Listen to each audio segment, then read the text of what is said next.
오늘 저희 납세자세법 교실 강의라고 하긴 못하죠. 수업을 진행하게 된 국세공무원 교육원 교수로 있는 박용진입니다. 반갑습니다. 저희가 납세자세법 교실을요, 꽤 자주 운영을 하고 있습니다. 다양한 과목으로, 다양한 수준으로 자주 운영을 하고 있는데요. 오늘은 그 중에서 좀 이제 제목에서 아시다시피 가장 처음 부가세를 접하시는 분들, 가장 처음 부가세를 접하시고 사업을 이제 막 기획하시거나 준비하시는 단계 또는 부가세를 사업은 하고 계시지만 부가세를 이제 처음 신고하시는 분들을 위한 내용을 많이 준비를 했습니다. 그러다 보니까 조금 부가세 신고를 몇 번 해봤다 또는 나 지금 실무에서 세무나 재경 업무 담당하고 있다 하시는 분들은 너무 쉽게 느끼실 수 있는 내용입니다.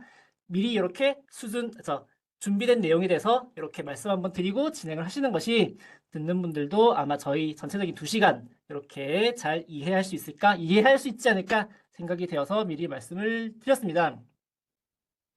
그 아마 대부분 세법에 대해서 좀 처음 접하시는 분들이 많을 테니까 법과 관련된 내용은 아니지만 제가 한 몇 가지만 미리 좀 당부사항 이라고 할까요? 좀 말씀을 먼저 드리면은요. 특히 이제 세법 같은 경우는요. 저희도 뭐 업무하면서 민법도 보고 뭐 상법이나 뭐 이런 다른 법들도 보는데요.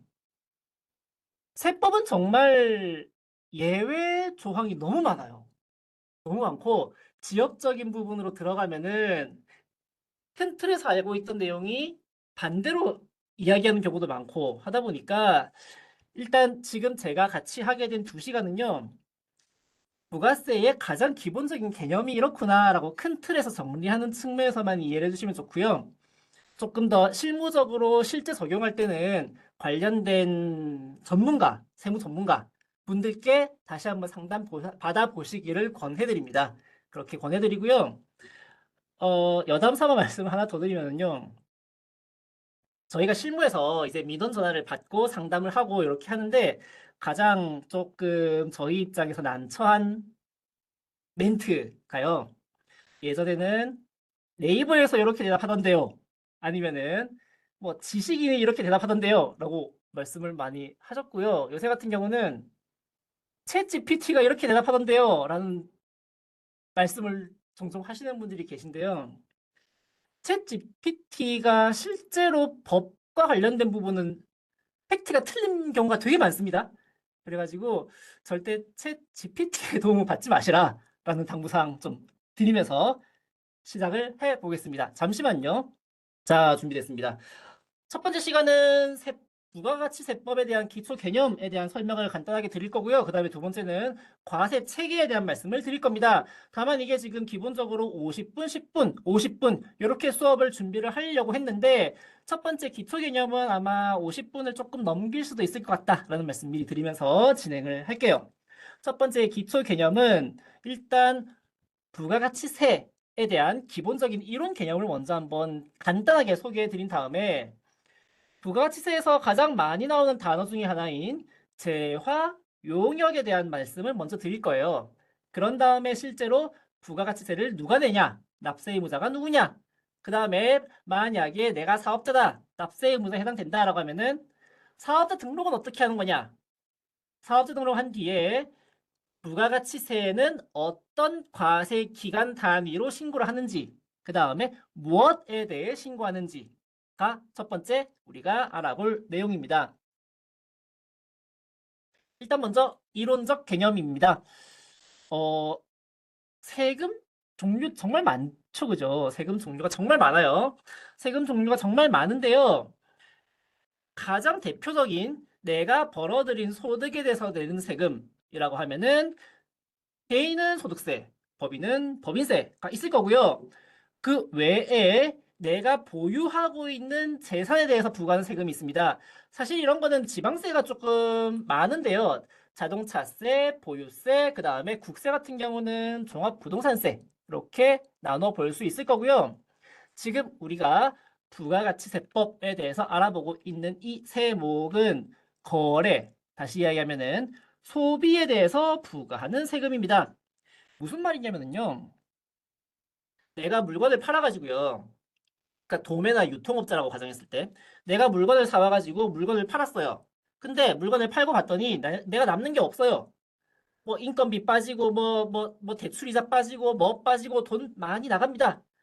그럼에도 불구하고 소득은 소득세를 안 낼 수 있을지 몰라도 거래를 한 사실이 확인이 되면은 내가 내 수중에 돈이 남는 게 없어도 제 머리가 가리고 있네요. 부가세는 내셔야 한다. 그죠? 부가세는 납부를 해야 된다. 왜냐하면은 거래라는 행위에 대해서 부과하고 있는 세금이기 때문에 그렇습니다. 조금 이 부분에 대해서 민원인 분들께서 납세자분들께서 억울해 하시는 분들을 저희도 가끔 볼 수는 있어요. 자, 소비자가 있습니다. 소비자가 만약에 과자를요, 1,500원짜리를 사 먹는다고 가정을 해볼게요.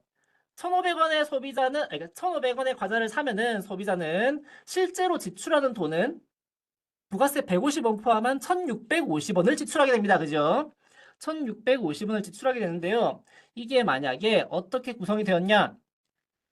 과자를 만드는 과자 회사에서 1,000원만큼의 과자를 생산해서 도매상에게 팔고 도매상은 1,000원에 사온 과자를 1,200원에 팔고 소매상은 1,200원에 사온 과자를 1,500원에 판다고 가정을 해보겠습니다. 이렇게 됐을 때 제조회사는 매출 1,000원에 대한 세금 100원을 낼 거고요. 도매회사는 매출 1,200원에 대한 세금 그리고 매입 1,000원에 대한 세금을 이렇게 상계한 20원만큼을 납부하게 됩니다. 소비상도 마찬가지로 매출 1,500원에 대한 세금, 매입 1,200원에 대한 세금을 상계해서 30원을 각각 내게 됩니다. 무슨 말이냐? 실제로 이 거래에서 생긴 1,500원만큼의 부가가치의 10%, 150원은요. 실제로 얘가 부담하는 거예요. 소비자가 부담하는 겁니다. 실제로 소비자가 부담을 하게 되지만 세금을 내는 납세 의무자는 각 사업자들이구나 라는 말씀을 드리고 싶은 거예요. 각 단계별로 거래가 있을 때마다 부가가치를 납부하면서 부가치세를 납부하면서 실제로 부담은 각 사업자들이 하는 게 아니라 최종 소비자가 하는구나 라는 말씀이에요. 우리 도매상에 대해서 추가로 다시 한 번만 더 보겠습니다. 도매상이 만약에 1,000원의 물건을 사옵니다. 1,000원의 물건을 사와서 1,200원의 물건을 판다고 가정을 했었지요.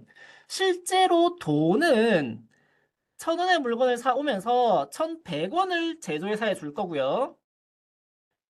도매상에게 1,200원의 물건을 팔면서 1,200원을 받으면 안 되지요. 1,320원을 받아옵니다. 그렇게 부가가치세가 포함된 금액을 주고받으면서 도매상은 세무서에 부가세 신고할 때 이만큼을 납부를 할 의무가 생기는 겁니다. 그리고 이 사람이 매입한 부가세, 매입세액은 공제를 받게 되는 거고요. 이걸 왜 세무서에서 공제를 해주냐면은 제조회사로부터 물건을 1,000원짜리를 사온 게 자기의 과세 사업에 쓰기 위한 목적이다. 과세 사업에 사용하기 위한 목적인 게 확인이 됐기 때문에. 그리고 또 하나, 부가가치세 100원을 포함한 매입 1,100원을 했기 때문에 세무서에서 이렇게 환급을 해주는 겁니다. 그렇게 해서 결론적으로 120원을 내야 되고 100원을 환급받아서 실제 납부할 돈은 20원이 계산이 되는 겁니다. 여기서 하나 주의하실 거는요. 제가 위로 올라갈게요. 여기서 하나 주의하실 거는요. 1,000원의 물건을 사왔다고 무조건 100원을 공제해 주는 게 아니라 이 1,000원 또는 1,100원의 거래가 세금 계산서나 현금 영수증이나 신용카드 매출 전표로 거래 사실이 확인된 경우에만 공제를 받을 수 있다라는 내용이에요. 그렇기 때문에 사업하시는 분들은 세금 계산서나 신용카드 전표 이런 증빙들을 잘 챙겨놓고 보관을 하셔야 부가가치세 세액 공제 혜택을 받으실 수 있다라는 이야기입니다. 그리고 하나 더 세금 계산서, 현금 영수증, 신용카드 매출 전표라고 말씀을 드렸고요. 흔히 조금 이제 영세한 식당에 가서 밥을 먹게 되고 영수증 끊어주세요 하면은 간이 영수증 나오는 거 있잖아요. 긴 거. 그 영수증은 세법에서 이야기하고 있는 법적 증빙은 아닙니다.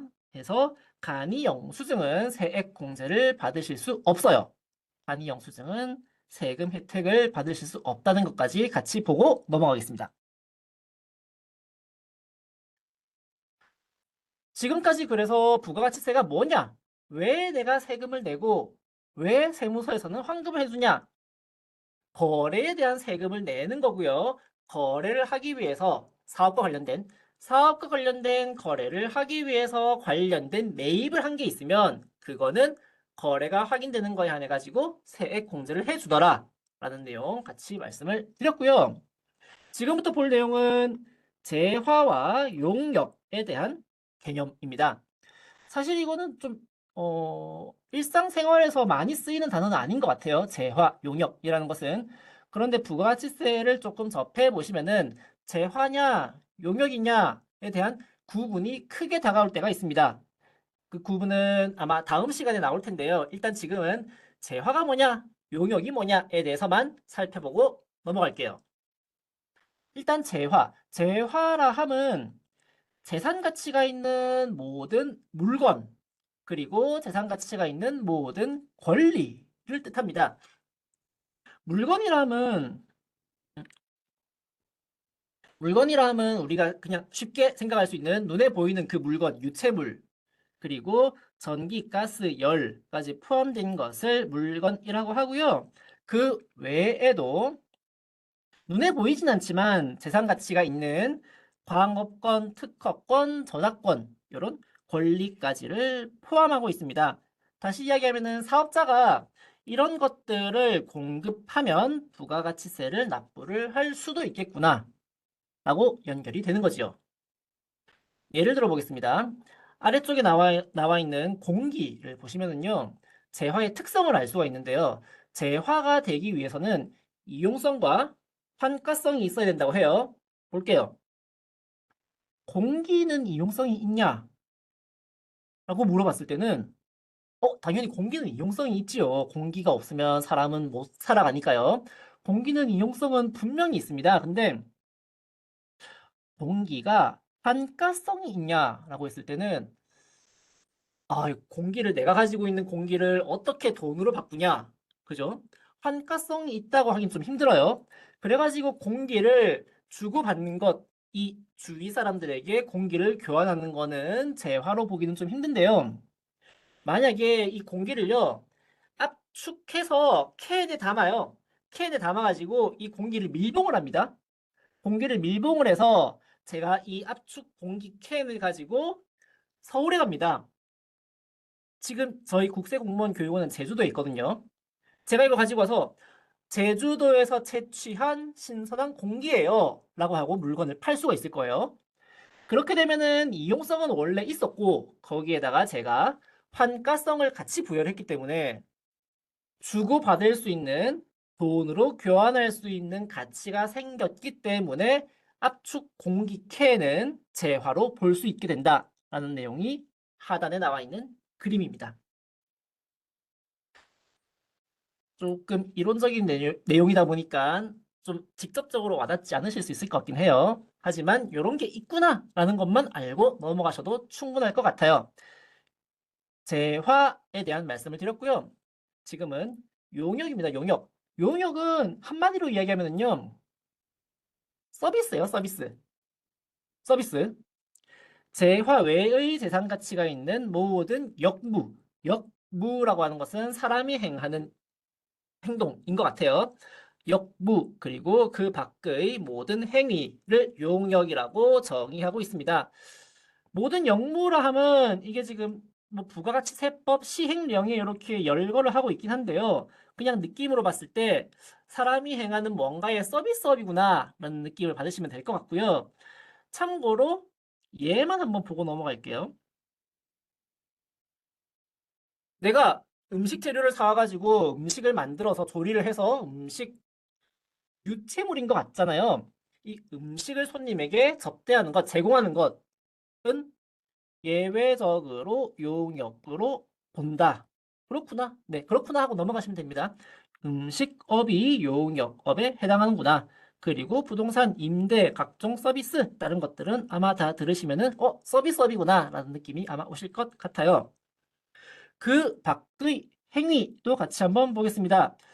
앞서 보셨던 재화에서는요.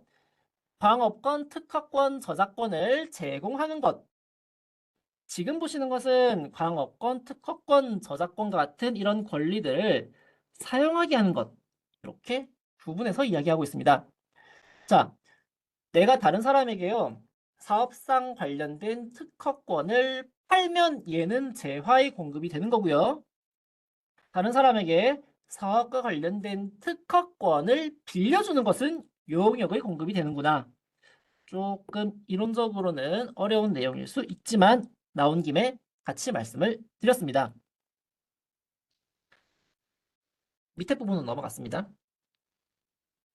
일단 그리고 이제 그러면 부가가치세를 왜 내는지 재화가 뭔지 용역이 뭔지는 됐습니다. 그래서 그러면 이 부가세를 누가 내는데 그죠? 누가 내는 거냐? 부가가치세를 내는 사람은요 사업자입니다. 사업자. 사실은 여기에 숨어있는 말은 과세사업을 하는 사업자이긴 한데요. 부가세법에서는 과세사업만 정의하고 있다 보니까 사업자라고 하고 넘어갑니다.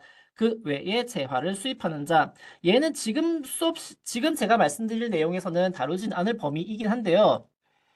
그 알리, 아마존 뭐 이런 해외 직구를 하는 경우에 직구를 해서 구매하는 사람이 사업자이든 개인이든 불문하고 관부가세를 낸다라는 말씀 들어보셨을 거예요. 이 2번 괄호는 거기에 대한 내용입니다. 어쨌든 얘는 수업 범위는 아니고요. 지금 우리는 이 사업자에 대해서 한번 살펴보도록 하겠습니다. 사업자인 거는 알겠습니다. 부가가치세법은 사업자가 내야 돼요. 그러면은 이 사업자가 누구냐 하는 이야기가 나오겠죠. 누가 사업자이냐? 사업자 함은 영리 유무에 상관없이 사업상 독립적으로 재화나 용역을 공급하는 자라고 정의하고 있습니다. 첫 번째, 영리 목적을 불문한다고 했습니다. 여기서 이론서에서 가장 많이 나오는 것이 우체국 소포인데요.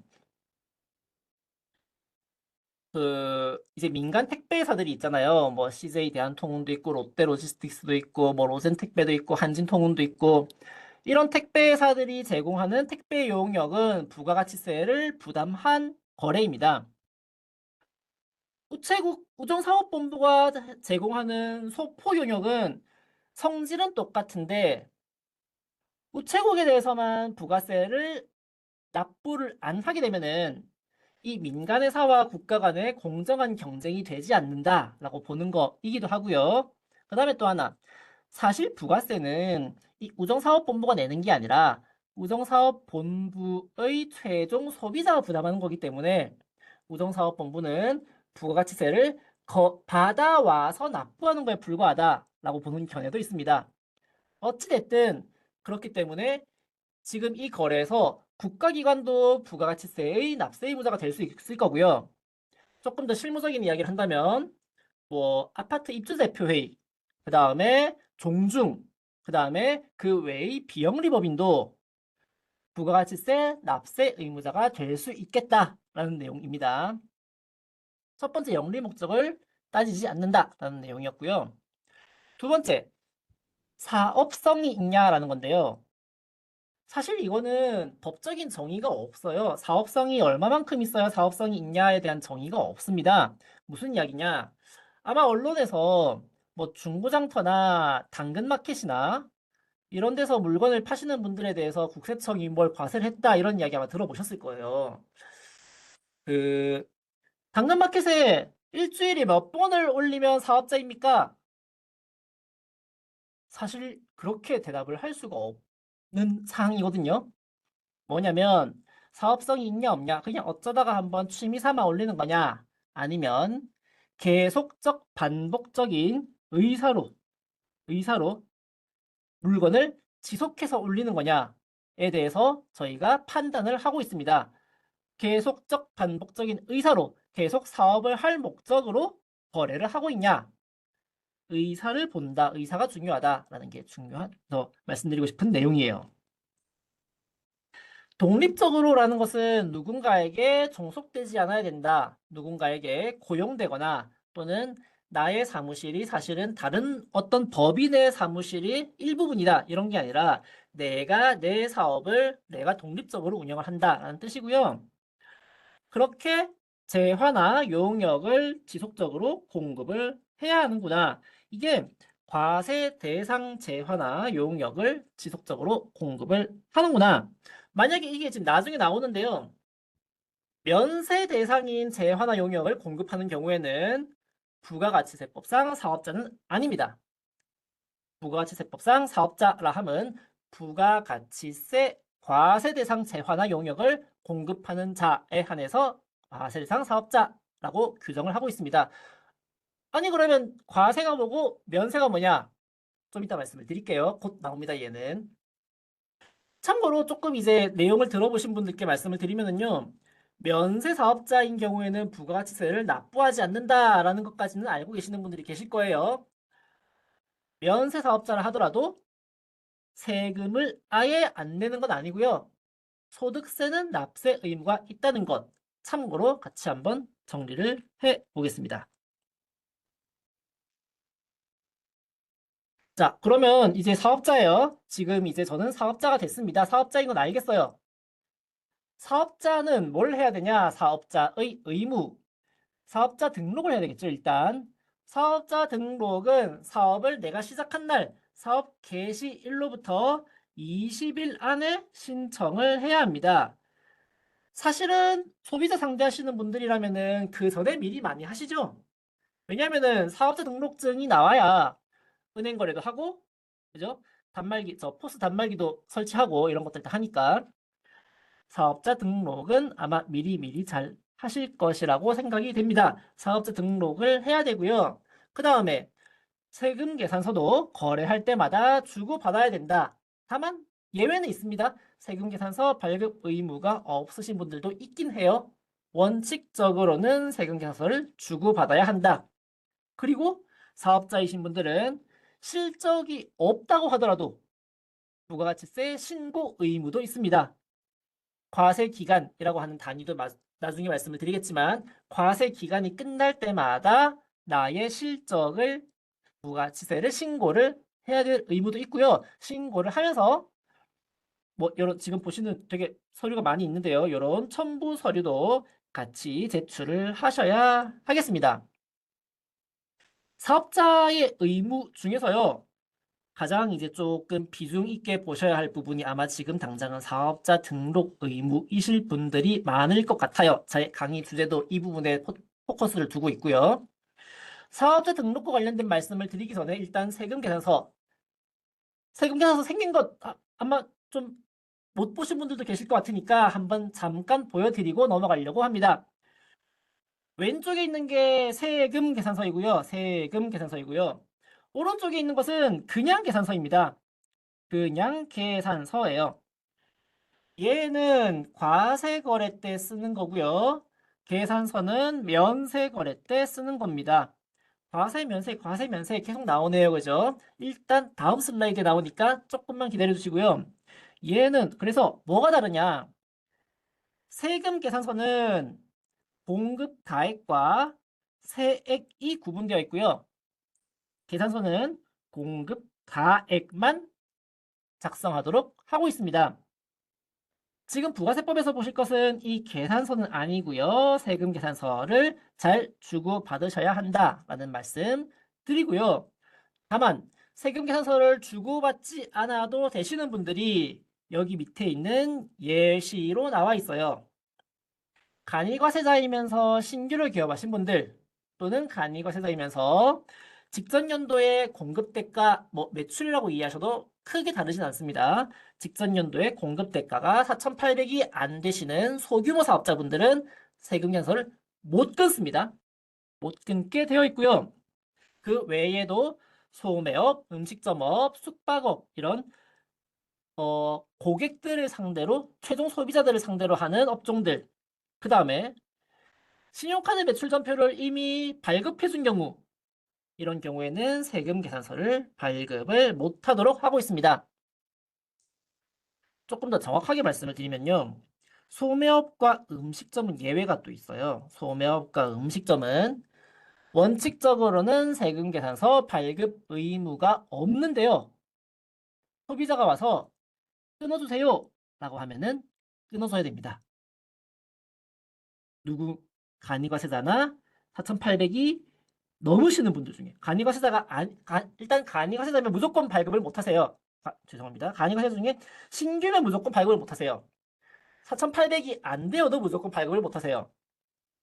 4,800이 넘는 간이나 일반이신 분들 중에 소매 음식점은 원래 안 끊어도 되는데 소비자가 요구하면 끊어야 된다. 복잡하죠? 예외의 예외의 예외였습니다. 이렇게 정리를 한번 해보고요.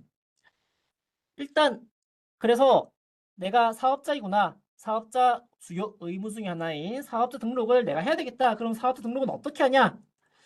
사업자 등록을 처음 하시기 전에 가장 먼저 검토하셔야 할 것이 내가 하고 있는 업종이 과세 사업이냐, 면세 사업이냐 판단을 하시는 겁니다. 면세 사업은 일부에 한해서 열거를 하고 있거든요. 면세 사업으로 열거가 되지 않은 것은 전부 과세라고 보시면 돼요. 지금 보시는 거는 제가 이제 대형 마트에 가서 실제로 물건을 사고 받았던 그 신용카드 매출 전표인데요. 책에는 지금 맨 위에 있는 여기 내부는 안 나와 있더라고요. 인쇄가 조금 잘못됐는데 맨 위에 있는 여기는 서울 우유를 샀습니다. 우유 1리터. 서울 우유 1리터 면세고요. 그 다음에 쭉 내려오시다가 보면은 칠레산 체리를 샀습니다. 면세네요. 어떻게 면세인 걸 알아요? 여기 보시면은 별표가 붙어 있어요. 별표. 마트에서는 보통 이렇게 구분을 합니다. 별표가 붙어 있어가지고 요런 것들이 요렇게 면세 물품 따로 계산되고요. 그 외의 것들은 다 과세 물품으로 분류가 됩니다. 안 보이실 테니까 하나씩 읽어드리면은 뭐 농심, 새우탕, 큰 사발, 참나무, 훈연, 란, 하이네켄, 에델바이스. 그 술을 많이 마셨네요, 제가. 필스너 우르켈, 삿포로, 그 다음에 허니버터 감자칩, 삼립 크래프트, 진한 크림 이런 것들은 다 과세 대상 물품이다. 이런 것들은 10% 부가세를 납부하고요. 서울우유하고 칠레산 체리만 면세 물품이었습니다. 뭐냐면요. 그 면세를 열거를 하고 있는데요. 그 중에 가장 대표적인 것이 가공하지 않은 식료품입니다. 가장 대표적인 면세 항목이에요. 가공하지 않은 식료품, 과일이나 곡물이나 채소나 방금 보셨던 우유, 그 다음에 체리. 그렇다 보니까 다시 이야기하면은 과일, 좀 쉽게 표현하면 과일 가게, 그 다음에 뭐 쌀 가게, 그 다음에 어시장 이런 업을 하시는 분들은 면세 업종이라는 뜻이에요. 그 다음에 밑에 거 보시면은 가공되지 아니한 비식용입니다. 비식용. 얘는 뭐냐면은 저희 이론서에서 가장 많이 나오는 것 중에 하나가 나무입니다. 나무, 행운목. 가공하지 않은 나무를 국산을 판매하는 경우에는 국산 행운목은 면세이고요. 얘는데 수입을 해와서 행운목을 파는 거는 국산이 아니기 때문에 과세입니다. 자, 미가공 식료품은 국산, 외국산, 불문 면세이고요. 미가공 비식용은 국산인 경우에만 면세이구나. 이렇게 구분이 되네요. 그죠? 자, 참고로 제가 앞서 보여드렸던 영수증에서 그러면 이제 가공하지 않은 이라는 조건이 붙으니까요. 똑같은 식료품인데 뭐 맥주, 그 다음에 또 뭐 있었죠? 컵라면, 뭐 치즈크림, 허니버터칩 이런 것들은 면세에 해당하지 않는다, 과세다라는 것까지 정리를 할 수 있겠네요. 우리 부가세법에서는요, 그 외에도 주택의 임대 또는 주택에 딸려 있는 부수 토지의 임대, 그 다음에 그 외에 정책적인 목적으로 어린이용 기저귀, 그 다음에 분유, 이런 면세 항목을 아주 디테일하게 열거를 하고 있습니다. 그래서 지금 하나하나 보여드리기는 너무 힘든 부분인데요. 큰 틀에서 기초생활 필수품은 면세를 하고 있구나. 그리고 그 외에도 약사가 제공하는 조제 용역, 그 다음에 의사가 제공하는 의료 용역도 면세네요. 의료기관 말고 교육부로부터 인허가를 받은 학원, 교습소 등의 교육 용역도 면세로 하고 있습니다. 사실 이런 것들이요, 다 조금 정책적인 목적으로 다 하나하나씩 열거를 하고 있다 보니까 암기할 수가 없고, 이제 여러분들께서도 스스로 내 업종이 면세냐 과세냐 직접 한번 찾아보셔야 될 것 같아요. 하나하나 열거해 드리기에는 너무 많이 나와 있거든요. 예외에 예외가 있는 게 세법이다라는 말씀을 또 하나 더 드리면은, 지금 보시는 것 중에서도요, 약사가 처방전에 의해서 약을 만드는 것은 면세인데요. 뭐 타이레놀 주세요 해서 타이레놀을 줘요. 약을 파는 거는 과세입니다. 그리고 의사가 의료 용역을 제공하는 것은 면세인데요. 이게 만약에 미용 목적이다, 이런 거는 또 과세로 해요. 과면세가 같이 포함되어 있다라는 말씀입니다. 교육기관도 마찬가지예요. 교육청에 등록된 교육기관, 학원, 이런 것들은 면세인데요. 교육기관에 등록되지 않은 학원은 과세예요. 운전학원도 있을 수 있을 거고요. 그 다음에 택견도 제가 알기로는 교육청에 인허가가 필요 없다고 하더라고요. 그런 부분들은 업종 자체가 과면세를 구분 짓는 요소 중에 하나가 인허가 여부다. 이렇게까지도 정리를 할 수 있겠습니다. 일단 지금 그래서 내가 과세 업종이냐 면세 업종이냐에 대한 판단을 하셨으면요. 그 다음에 두 번째, 면세 업종이면은 지금 부가세 공부를 사실은 하실 필요는 크게 없어 보입니다. 과세 업종이다라고 판단이 됐을 때 그러면 내가 사업자 등록을 어떻게 해야 되냐 하는 게 그 다음 이야기입니다. 첫 번째로는 개인 사업자 할 거냐 법인 사업자 할 거냐 인데요. 개인 사업자 법인 사업자가 사실은 법인세를 내냐 소득세를 내냐, 그 다음에 법인으로 했을 때 그 법인 소득으로 가 있는 돈을 내가 어떻게 배당으로 가지고 오냐, 배당으로 가지고 올 때 세금은 어떻게 되냐에 대한 구분을 하셔야 될 텐데요. 사실 그 부분은 부가세법에서는 이야기하고 있는 부분은 아니에요. 부가세법에서는 개인이든 법인이든 똑같이 적용이 되기 때문에요. 똑같다는 표현은 좀 그렇습니다만은 거의 동일하게 적용이 되기 때문에요. 저희는 사실은 부가세법에서는 개인, 법인은 구분을 크게 안 하고 있습니다. 안 하고 있고요. 일단 개인이라고 가정을 하고요. 개인 사업자다라고 했을 때 그러면 내가 간이로 할 거냐? 일반으로 할 거냐? 마지막 선택의 기로에 서 있습니다. 그죠? 가안이로 할 거냐, 일반으로 할 거냐. 사실은 사업자분들께서도 가끔 물어보시는 질문 중에 하나입니다. 가안이로 하는 게 유리한가요? 일반으로 하는 게 유리한가요? 저희 대답을 못 드려요. 그렇게 이제 사실은 상황에 따라서 다 다릅니다. 라고밖에 말씀을 못 드려요. 하나씩 볼게요. 일단 간이가 뭐냐? 간이라 함은 전년도 뭐 공급 대가는 큰 틀에서 매출액이라고 보셔도 된다고 말씀을 드렸지요. 뭐 사실은 매출액이 아닙니다만은 직전 연도 매출액의 합계액이 1억 400만 원에 미달하는 자로 뭔가의 간편한 절차로 세금을 신고하시는 분들이에요. 간이는. 그리고 그 외의 분들은 다 일반입니다. 사실 그리고 사업자 등록을 하신 뒤에 나중에 변경도 가능합니다. 일반으로 했다가 요건만 충족이 되면은 간이로 갈 수도 있고요. 반대로 간이로 했다가 내가 연 매출 1억 400이 넘어요. 일반으로 갈 수도 있고 왔다 갔다도 할 수 있습니다. 어찌됐든 일반으로 할 수도 있고 간이로 할 수도 있는데요. 이게 지금 어떻게 다르냐? 일단 첫 번째, 일반 사업자는 세금을 계산하는 큰 틀에서 봤을 때는 매출세액의 10%를 내야 되는데 매입세액만큼은 차감을 하고 세금을 계산하는 구조로 진행이 됩니다. 아까 보셨던 과자 사 먹는 사람들 1,500원 주고 과자를 사 먹는 경우를 이해하시면 쉬울 것 같아요.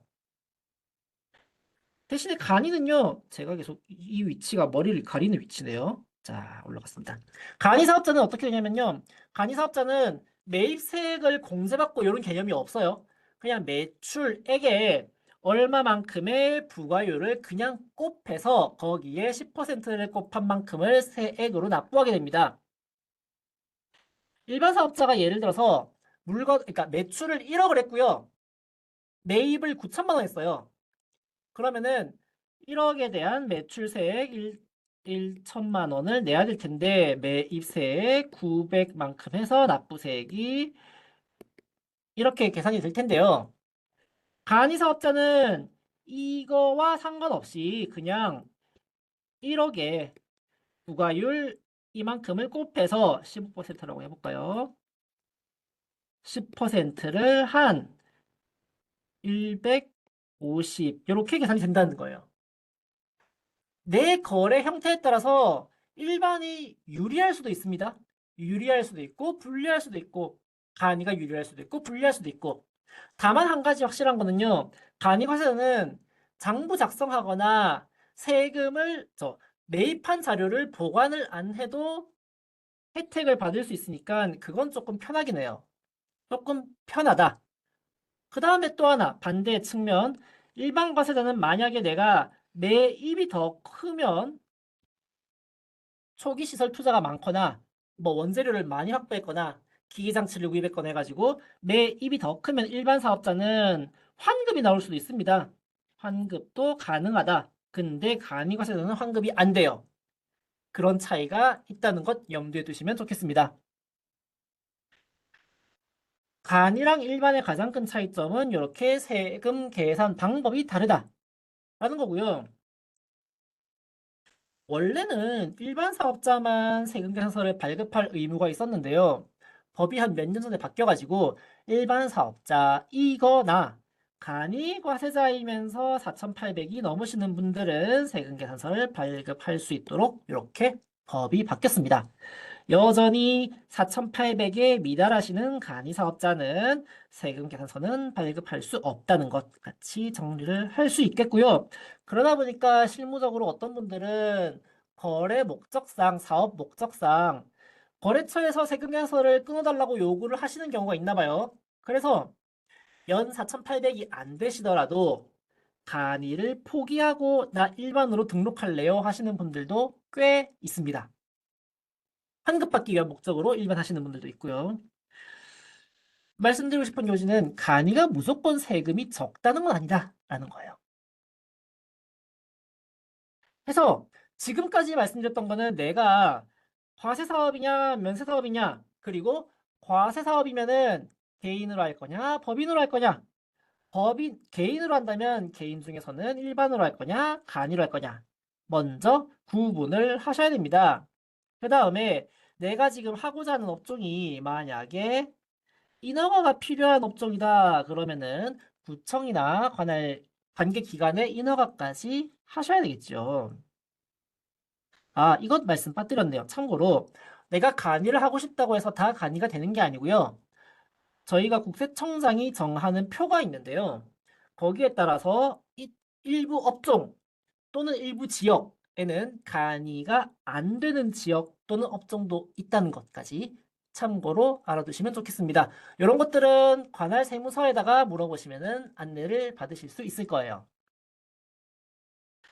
해서 내가 지금 어떤 형태로 사업자 등록을 해야 되겠다라고 정하셨으면은 사업을 개시한 지 20일 안에 세무서에 들르셔도 되고 세무대리인을 통하시는 분들도 계시고 또는 인터넷 홈택스를 통해서 사업자 등록을 신청을 하십니다.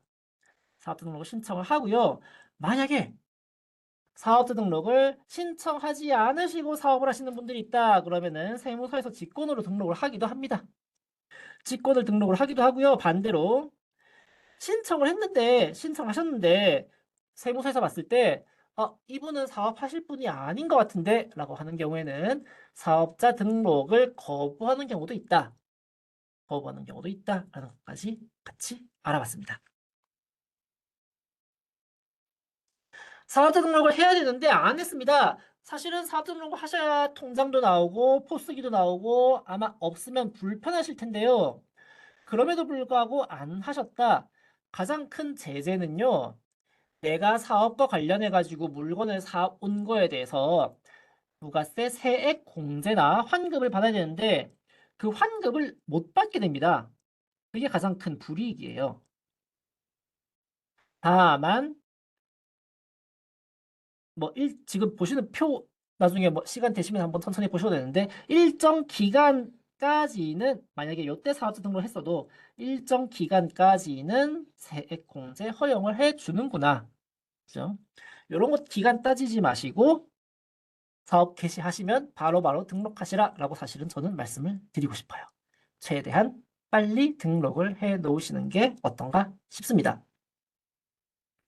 이것도 있고요. 그 다음에 가산세도 있습니다. 가산세도 있으니까 최대한 빨리 사업자 등록을 하시는 게 좋겠다. 사업자 등록을 했습니다. 사업자 등록을 하면은 이제 과세 기간별로 거래를 묶어가지고 부가세를 신고를 하시게 돼요. 내가 만약에 거래를 한 거를 오늘 신고할 수도 있고 내년에 신고할 수도 있고 3년 뒤에 신고할 수도 있고 이렇게 되면 안 되겠죠. 그러다 보니까 법에서는요. 이 거래분에 대해서는 이만큼의 기간 동안 묶어서 이때 신고하세요 라고 정해놓습니다. 일반 사업자는 6개월에 한 번씩 1월부터 6월까지 그 다음에 7월부터 12월까지를 각각 과세 기간이라고 부르고 있고요. 간이과세자는 1년 통째로를 과세 기간으로 부르고 있습니다. 여기도 차이가 있네요. 간이과세자는 신고도 한 번 적게 할 수 있겠네요. 그런 차이점이 있습니다. 만약에 사업을 중간에 새로 시작하신 분들이라면 시작한 날부터 6월까지, 그 다음에 12월까지 또는 간이인 경우에는 시작한 날부터 12월까지를 각각 한 개의 과세 기간으로 보고 있습니다. 요거는 참고로 그냥 보시면 좋을 것 같아요. 개시하기 전에 신청을 했을 때는 신청한 날부터 시작한다라는 거 참고로만 보시고 넘어갈게요. 만약에 사업을 하시다가 중간에 폐업을 합니다. 그러면 1월 1일부터 폐업한 날까지를 한 개의 과세 기간으로 하고 있고요. 앞서 말씀드렸습니다마는 간이 과세자로 등록을 했다가 나 간이 안 하고 일반으로 하겠습니다. 간이 포기하겠습니다. 라고 하시는 분들은 간이 포기 1이 속하는 달까지는 간이로 가는 거고요. 그 다음 달 1일부터 일반 사업자로 변경이 됩니다. 이게 무슨 말이냐면요. 과세 기간이 각각이다라는 거는 이것에 대한 부가세 신고 한 번, 이것 부가세 신고 한 번, 이것 부가세 신고 한 번, 세 번을 하는 경우도 있구나. 과세 기간이다라는 거는 과세 기간에 대한 신고가 각각 들어와야 된다라는 것을 뜻하는 겁니다. 이렇게 이해하시면 좋겠습니다. 그리고 이제 과세 기간과 여러분들께서는 사실은 과세 기간보다는 언제 신고해야 되는데 라는 게 조금 더 필요한 정보이시니까 과세 대상 기간에 대한 각각의 신고 기간까지 지금 보시는 표로 정리를 했는데요. 제가 여기 오타가 하나 있어요. 죄송합니다. 오타가 하나 있어요. 지금 보시는 여기 슬라이드에서 오타가 하나 있습니다. 일단 위에 표 먼저 한번 볼게요. 법인사업자인 경우에는 1기 과세기간 1월부터 6월까지를 예정신고 한 번, 확정신고 한 번, 이렇게 법인은 신고를 하고요. 일반 개인사업자인 경우에는요, 6개월치를 7월달에 한 번 신고합니다.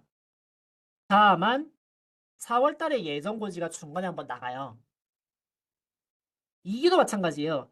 법인사업자인 경우에는 7월부터 9월 한 번, 10월부터 12월 한 번 석 달치를 신고를 하고요. 일반 개인 사업자인 경우에는 6개월치를 다음 연도 1월 달에 신고를 한 번 합니다. 6개월치를. 근데 그 사이에 10월 달에 예정고지가 한 번 나갑니다. 결론적으로 법인이든 개인 일반 사업자이든 돈은 세금은 4번 내실 수 있겠다라는 겁니다. 반면 간이과세자는요. 간이과세자는 과세 기간이 1년이라고 그랬죠. 1월부터 12월까지 1년치를요. 한꺼번에 다음 연도 1월 달에 신고를 합니다. 1월 달에 신고를 하고요. 그 중간에 지금 여기가 잘못됐어요. 7월에 한번 예정 고지가 나가게 됩니다. 간이 사업자는 예정 고지가 7월에 한번 나가고요. 신고는 해마다 1월 달에 하신다. 죄송합니다. 제가 여기에 오타가 났는데 발견을 조금 늦게 해가지고 여러분들께 인쇄가 된 뒤에 발견을 했어요. 해서 요거는 조금 고쳐주시면 감사하겠습니다.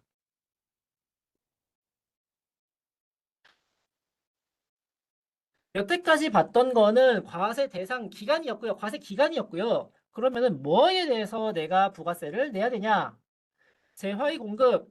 처음에 말씀드렸다시피 재화 자체가 아니고요. 재화가 이동하는 거에 대해서 부가세를 과세를 합니다.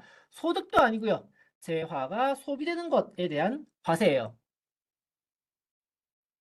아, 지금 제 앞에 이게 뭔가 있더니 이제 마이크가 지금 저를 가리고 있네요. 좀 밀어볼게요.